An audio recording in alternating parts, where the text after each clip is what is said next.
आज आपण किसलेल्या काकडीमध्ये रवा घालून त्यापासून खूप वेगळी आणि मस्त अशी नाश्त्याची रेसिपी बनवतोय। तर यासाठी इथे मी एक काकडी घेतली आणि 1 वाटी रवा घेतला। सगळ्यात आधी काकडी स्वच्छ धुवून आपल्याला सोलून घ्यायची आहे। तर इथे मी काकडी सोलून घेतली आहे। यानंतर काकडी बारीक किसणीने किसून घ्यायची आहे। तर इथे मी अर्धी काकडी किसून घेतली आहे। यामध्ये 1 वाटी रवा घालायचा आहे। यानंतर अर्धी वाटी दही घातलं आहे आणि दह्याच्याच वाटीमध्ये इथे मी अर्धी वाटी पाणी घेतलं आहे, हे सुद्धा यामध्ये घालायचं आहे।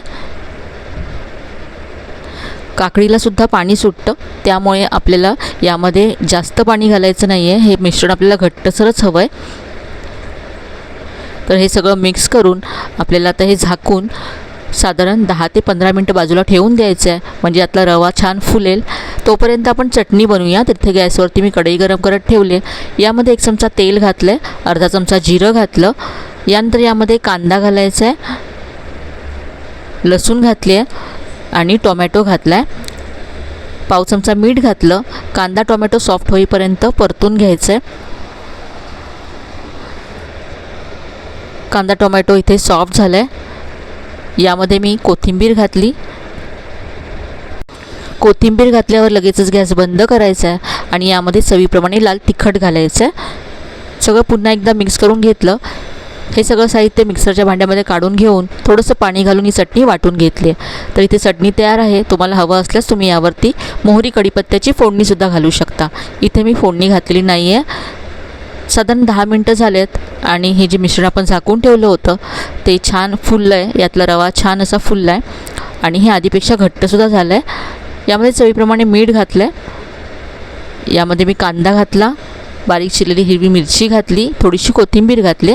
यावरच तुम्ही यामध्ये भाज्यासुद्धा घालू शकता। टोमॅटो, शिमला मिरची हे सुद्धा तुम्ही बारीक चिरून घालू शकता। यामध्ये आता अगदी चिमूटभर बेकिंग सोडा घालायचा आहे। सोड्यावरती मी 1 चमचा पाणी घातलं आणि मिक्स करून घेतलं।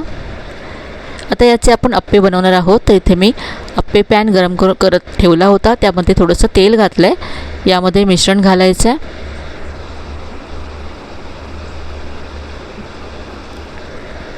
आता यावरती झाकण ठेवून 2 ते 3 मिनटं हे अप्पे एका बाजूने भाजून घ्यायचे आहेत। तर साधारण 3 मिनटं झालेत।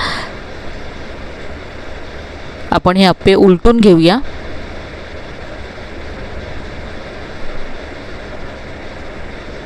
सगळे अप्पे इथे मी उलटून घेतलेत।